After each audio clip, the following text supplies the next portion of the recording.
Hey guys, and welcome to the Working Money channel. CoinCodex is currently listing XRP as one of its top 10 cryptocurrencies to buy at the moment. Guys, this coming from Bill Morgan here. And the reason that he says is very interesting. Let's take a look at this top 10. So Arbitrum, number 1. Aave is number 2. Aptos, number 3.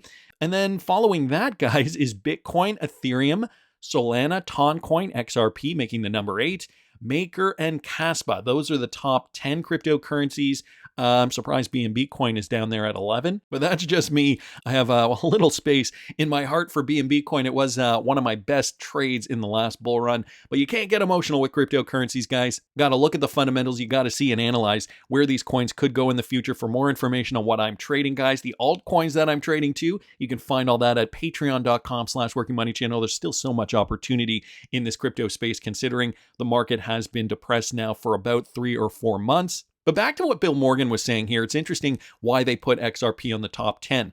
It seems what impresses CoinCodex is Ripple's proposal to invest $10 billion in treasury bills on the XRP ledger and its arrangement with Open Eden, which is the real-world asset platform. It seems the RLUSD will be used to buy treasury bills on the Open Eden platform. So that is very, very interesting here. They've even mentioned it in this report. The tokenization of T-bills of the XRP ledger is enabled by Open Eden, a platform designed for tokenizing real-world assets. In addition to the XRP ledger, the platform also supports the tokenization of real-world assets on the Ethereum and Arbitrum One blockchain platforms. At the time of this writing, Open Eden's T-bill vault has a total value locked in at $91.7 million and an estimated API of about 4.95%. So looking just at Ripple's investment, what they are suggesting is, guys, the XRP token is going to take off in this coming bull run.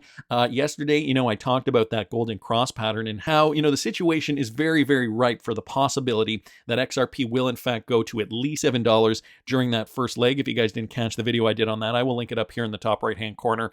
So that's with regards to XRP. But guys, what about these other cryptocurrencies? What about some of the other ones that you may have purchased too? I wanted to bring something up and not to necessarily write off whatever coin you guys are holding quite yet, because I wanted to show you guys something that, even though you might feel down because your cryptocurrency is underwater or whatever, I wanted to show you guys a metric here that I thought would be interesting to you.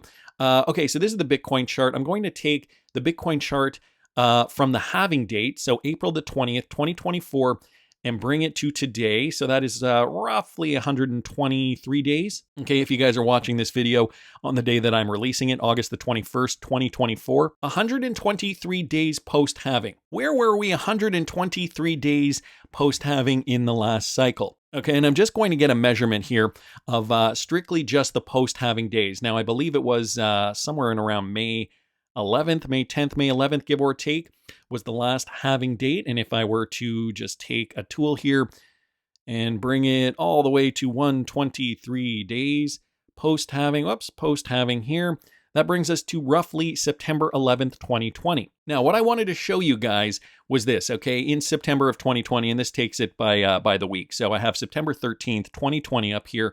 Look at just the top 10 coins. By the way, this is an historical snapshot of coin market cap on this date. Look at the top coins at this point in time. Now, remember, the bull run had not gone off yet, especially not for alternative cryptocurrencies, but XRP maintained its position here at number 4. We had other coins on the in the top, like Polkadot, Binance Coin, Chainlink, Bitcoin Cash was in the top 10. Crypto.com coin was in the top 10, along with Litecoin. So, and then there's a whole bunch of other cryptocurrencies down in here. I want to make a note of something because we know Solana did very, very well in the last bull run.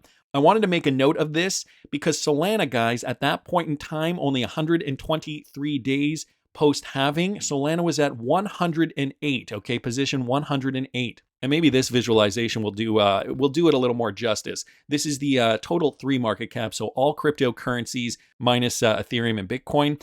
And if we were to take September 11th, right in around here, September 11th, 2020, guys, we were only in and around here. So really just starting before this huge blow off top. Now, the second marker I wanted to show you guys was the top of the altcoin market. Okay, so let's call it November 9th, November 10th, 11th, roughly 2021, in and around here, guys. This was the top of the altcoin market, and I already have it up here, November 7th, 2021. Bitcoin, Ethereum, Binance Coin, Solana jumped from 108th to 4th position in that time. So hopefully this gives you guys some peace of mind that even if your coin is languishing currently, that it could in fact move to a higher position. We also have Cardano, XRP, Polkadot, Dogecoin was in the top 10 at that point.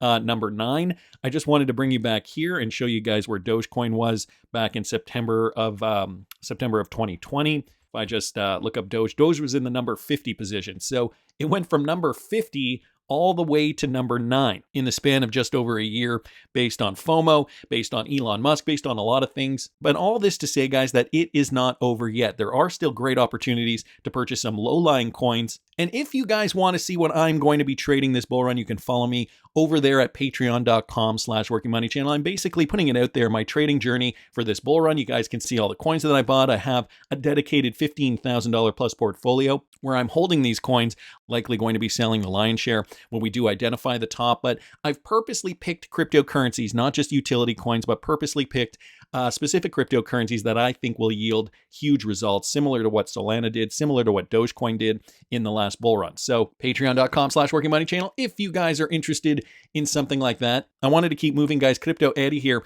bringing us another banking partnership, this one in Japan, Shinonomi Shinkin Bank. Check this out. This press release came out just yesterday. SBI Remit and Shinkin Bank, they have signed a customer referral agreement with and said that we will start the service in September of 2024. So this new partnership is going to be launched next month. With this partnership, there will be a total of 18 links between financial institutions and our international money transfer services. So chances are they're going to be leveraging RippleNet, considering SBI is probably one of the largest Ripple proponents out there that is its own entity, I guess. We have a mission to provide highly convenient financial services centered on nautical remittances to foreigners residing in Japan. And we are actively incorporating the latest financial technology, such as US RippleNet's distributed ledger technology. Safety is more cheap and fast paying overseas remittance services, customer support for 12 languages, etc. We are working daily to improve the convenience for our customers. Since last year, with the permission of the bank agent with the resident and SBI NetBank, we've begun to provide highly convenient payroll bank accounts specializing in skill apprentices and specific skills foreigners. I know this was translated from Japanese, so it might not make a lot of sense there. But I did notice, guys, they are saying they are running on US RippleNet distributed ledger technology. So that in and of itself just shows you guys how much Japan is committed to leveraging RippleNet and how much SBI specifically is committed to leveraging RippleNet technology. They have been for quite a while, and they do not mask it. They do not hide it.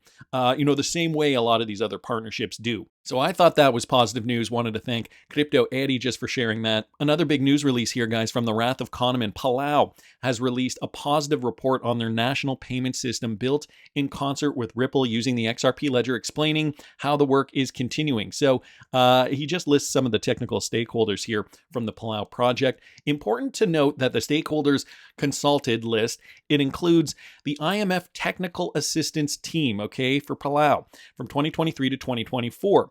It's a pretty clear indication that Ripple has some level of important contact with an IMF team member in this project. The IMF is actively is active throughout the region. You can see the IMF recommendations for Palau and the stablecoin system here, and he links the address there from imf.org. I will link this in the description for you guys. Just some of the highlights. They want to support measures strengthening the financial sector post-pandemic, improving the payment system, and addressing structural impediments, including by establishing a credit bureau, would also be important. Noting some of the benefits to financial inclusion, directors called for a cautious approach to fintech initiatives. That has been their biggest point, making sure that this is safe, it is secure, and to be precise, many XRPL fans have known about Ripple and that they have spoken with the IMF. This is evidence, though, that the Ripple team has likely had important technical contact about implementation in a place both are involved. So for Palau, the Palau Ministry of Finance and Ripple extend their gratitude to all participants in the Phase 2A for their outstanding support and valuable contributions in advancing Palau's economy towards a prosperous and sustainable future. So here we have it, guys, the island nation of Palau looking to launch a CBDC and looking to do it on the Ripple network. But I think Charlie McGrain here has the right idea. Is this a guinea pig for the US to bring in a CBDC? I don't think that it ends here. I think that even if it might not be the United States, I think that Palau is a testing ground. I do think Palau is a guinea pig of sorts in terms of central bank digital currency implementation for larger nations. Rather, Kahneman responding here, I have no reason to believe anything of the sort. However, I mean, you're going to start small and then you're going to work your way up. So, you start with a country like Palau that is open to this idea. And, for certain nations, it does make sense to have a central bank digital currency instead of having their own, having a press printing their own currency. Remember, this is a small nation. So to have all that infrastructure for the actual physical dollars and cents, the physical money, it's almost like it's not worth it, considering the country is so tiny. So, maybe working towards a central bank digital currency makes sense in these particular circumstances. And maybe it is an honest approach. Maybe it is not for control of their people, but it is a good give and take. The government gets what they want. Ripple gets a testing ground for possibly larger projects down the road. And when I say that, guys, well, this kind of thing comes to mind. I mean, we have central bank digital currencies, and if they become prominent in the years to come, well, it's going to be easier to mitigate a potential financial collapse or a probable financial collapse, I guess, just depending on how high your conspiracy meter is. I want to bring you guys a few clips that I've showed on this channel in the past. First, Jim Rickards describing ICE 9. And if you don't know what it is, here's a refresher. I came away from all three meetings convinced of one thing. When the next crisis hits, the elites are planning to freeze the financial system, and they'll replace it with a new system, one not based on the U.S. dollar. When that happens, we'll wake up to a very strange and disturbing new reality. And for our viewers that are watching today, what might their reality look like that morning? How does this manifest? First, they'll have gone to bed knowing that a massive financial crisis was underway. But when they wake up, they'll find it has worsened and the contagion has spread worldwide. When they go to withdraw money, their ATM will say, closed temporarily. When they go to sell stocks, their account will say, transaction not available. When they go to their local business, that business will only accept cash if it's open. As citizens realize they're being barred from their money, riots will erupt. It's going to get really bad really quickly. How would such a freeze actually work? And wouldn't that be highly illegal? Well, it wouldn't be illegal technically because they've been quietly laying the groundwork for years. They've rigged the financial laws, changed the rules of the game to allow this to happen. The stage is set. They have the levers in place. The lights are positioned. Now someone just needs to flick a switch and they'll impose ICE 9 rapidly. And again, all of this will be legal because they've rigged the system. They've rigged the system and all it needs essentially is a flip of the switch. And a lot of people don't really understand what's going on. Guys, I have another clip here of another expert explaining the same. Listen to this. This reset will be a huge shock when Americans catch on. That's why the average person won't hear a word about the story until it's obvious to just about everyone. And by then, it's going to be too late. Yep. In the months ahead, central banks around the world are planning to go digital. Many of the legacy banks you've heard of, where you probably even keep your money, like Bank of America, Chase, Citi, Wells Fargo, they're about to be reset, overhauled by a new type of technology called fintech, which is short for financial technology. Yeah, can I ask you, what exactly does that mean for the banks and all of us, you and me? Essentially, it means the function of our banks is about to change. They probably won't raise public suspicion about it by changing the signs on your bank's branches, but according to my sources, the Federal Reserve will soon own all the banks, and your local branch, it's simply going to be like a licensee of the Fed. In other words, the banking infrastructure is being rebuilt from the ground up, and very few Americans are aware this is even happening. We are right on the verge of a once-in-a-generation opportunity to profit by investing in the companies that are building out the architecture for this massive shift. And so that last part there, investing in some of these big fintech companies, again, like I say, when Ripple does go public, I'm going to be waiting until the market dies down, buying up Ripple stock, throwing that in my retirement savings plan for the long term. At least that's how I see it today, because this is, like she said, one of the biggest financial opportunities of our generation. Mr. Mann here also bringing this up. So, wording is also important. Here are 3 documents put out by top organizations in the financial world. So the first one is from Ripple, and Van Miltenberg said the advent of growth of digital banking in the region is an opportunity for Ripple to grow as many fintechs providing digital banking services have not. And notice here, the acquisition of users is fantastic, but they're still hampered by the fact that the underlying plumbing or the infrastructure involved with digital payments still relies on a relatively antiquated system that was built in the pre-internet era. So they talk about the plumbing, and this is not the only company that talks about that, guys. The BIS also mentions it. Linking payment systems is a complex task, often requiring compatibility measures. Payments have been compared to the plumbing of the new financial system, an analogy for linking systems in connecting water pipes with different pressures or flow rates. So they're all using the same verbiage. The plumbing. Here, this document talks a little bit about the XRP ledger, but also about the plumbing. This includes the retail activity that many people think of and which captures most of the headlines, but it also includes market-facing crypto asset businesses who improve the plumbing, guys. The XRP ledger, one of those technologies to improve the financial system. So here you have it. 3 organizations, the IMF, the BIS, and Ripple, all referring to the plumbing of the financial system. So wanted to thank Mr. Man for posting that. On top of which, remember the other day, I did another video highlighting Wim Raymakers. Here's what he had to say about Swift GPI using APIs to enable DLT guys for global settlement. My last question is really about emerging technologies, such as APIs and distributed ledger technology. How is that making an impact on cross-border payments? Well, APIs are a great technology that allow corporates to unlock value. And with GPI, we built in APIs deliberately from the outset so that banks can indeed integrate that tracking information into their portals, and their clients can benefit directly from this visibility thanks to APIs. We're also using APIs to further integrate the GPI experience into DLT, distributed ledger-based ecosystems, or other ecosystems that want to benefit from the global settlement capability that GPI banks provide. In that context, we recently partnered with R3, the blockchain infrastructure software provider, so that their Corda settler can support Swift GPI for this purpose. But actually, it's not so much about technology. Technology is more a means to an end. With Swift GPI, it's more about providing the ability to provide an enhanced experience, to reduce the friction of these payments, to increase their speed. That is actually what Swift GPI delivers. But of course, Swift GPI is not the underlying technology. As Brad Garlinghouse has put it in the past, it is basically like putting a Ferrari shell on a Model T Ford car, essentially making it look good and fast, when really the underlying technology relies on the integration with technology like R3's Corda. And as Smoke does point out here, R3's Corda does in fact connect to the XRP ledger for XRP payments and XRP settlements, even if it does also connect to the Swift service. So just some other supporting material here from Swift directly. Corda Settler, guys, transfers funds on the Corda network, can integrate with Swift GPI, but also can integrate with cryptocurrencies like XRP.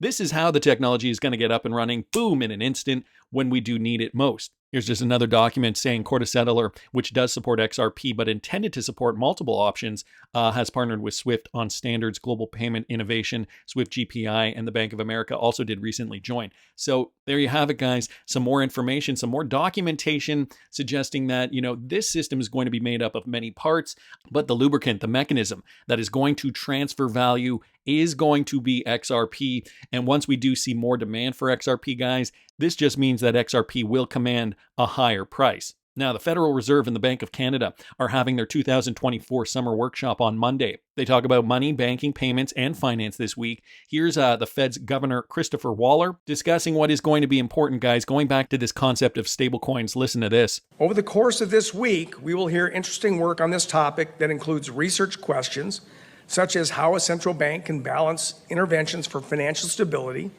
and interventions to achieve a certain stance of monetary policy, how banks take risk, and understanding the risk of runs on banks, non-banks, and stablecoins. Other concepts are newer and more novel. As the monetary and financial ecosystem has evolved, so has this workshop, bringing together many perspectives and modeling approaches to money and banking theory and its applications. One recurring theme has been to pay special attention to micro foundations and institutional details, which is important to rigorously analyze and understand today's financial innovations and evaluate implications for welfare and policy. This year's workshop continues in that innovative spirit, keeping an eye on the future of money and banking. The papers to be presented span areas including decentralized ledgers, exchanges for crypto assets, and the impact of certain protocols on financial stability. Researching these new technologies helps us deepen our understanding of the implications for the broader financial system. All right, I'm going to cut it there. There's about another 30, 40 seconds left to this clip, but you can see where their priorities are, guys. Cryptocurrency exchanges, crypto assets specifically, but also understanding the risks of runs on banks and non-banks and stable coins. So stablecoins, obviously, front and center for the Federal Reserve and the Bank of Canada. All very interesting considering back in November of 2017, Ripple did host a meeting for 2 central banks in New York. This one courtesy of Anders here. The first presentation at the summit was by the International Monetary Fund, the IMF. Ripple had been working with the International Monetary Fund for several years. Interestingly, though, they discussed CBDCs way back then, years before Ripple announced their CBDC platform. Who do you call to set up a meeting for 24 central banks along with IMF to kick it off? Very interesting question. Ripple hosts world's central banks to explore next generation of payments. And guys, this is when Ripple was still a small name. November 2017, Ripple recently gathered over 24 central bankers to talk about this. Ripple did share how the adoption of XRP was to connect fiat currencies and create a new paradigm for liquidity. And also, the summit started with a presentation from the International Monetary Fund. So just noticing that. So, you couple that with what Ripple has been doing for many years since, along with, the CBDC pilots for the country of Palau, so on and so forth. Now, something else that Anders noticed here. Here's the part about CBDCs. These domestic trials explored rebuilding existing systems, building a new backup system, and creating new features such as a central bank digital currency. By the way, and here's where it gets really interesting and a little Ripple removed the article from their Ripple Insights blog, but it's still on the Wayback Machine. So if you were to actually look up this article, a 404 page shows up. But guys, you can find it on the Wayback Machine. Ripple hosts world's central banks to explore next generation of payments. So at a point, Ripple thought, okay, we should probably remove this because we don't want people getting ideas. We don't want people to, know how deep we're into this, especially back in 2017 when, the company was allegedly a small startup company. It also spurs on more questions about this when you think about the context when guys like Stefan Thomas, look how young he looks here, said this way back then. I think this was probably it could have been even 2016 or 15. I don't know. I don't have a date on this, but guys, this is what Stefan Thomas said way back then. When we started working on Interledger, it was, I was thinking about how to scale XRP Ledger, and obviously, when you think about scaling any database, you're thinking about sharding, having more instances of it. And whenever you do that, one of the biggest challenges is like, okay, well, now you've got your data split up in these different silos, so how do you connect it back together? But then it doesn't stop there because, at the time we were also thinking about how do we integrate with banks and their ledgers, right? And how do we integrate with all these legacy systems? And so we really started to try to think about interoperability holistically, right? Not, how do we solve interoperability for this specific neighborhood, but for the world at large, right? And then that led us down the path to Interledger. But obviously that is a longer project. That's a bigger dream, a longer vision. And it takes time to, actually get. A huge project, yes. Looking at how we get this bigger, how we get it global, and not just looking at it in a localized way. Former CTO Stefan Thomas says Interledger protocol was meant to scale the XRP ledger at a global level. So, considering they had such ambitious goals, even at that time, guys, very different than many different startups. And considering they have now removed their 2017 post about hosting central bankers, about a dozen of them back in 2017, way before Ripple's name was big in the fintech space, these are certainly all things that make me go, And so again, to reiterate, I am going to be keeping some of my XRP for the long term. But in the meantime, guys, there have been coins that have really rallied over the euphoria period in a bull run. And for more information on what I'm trading this bull run, you can follow me at patreon.com/workingmoneychannel. But that's just my opinion. I want to hear what you guys think. Please subscribe to the channel if you haven't already. Like the video if you like the content I'm providing. I always love hearing your comments. See you in the next one, guys.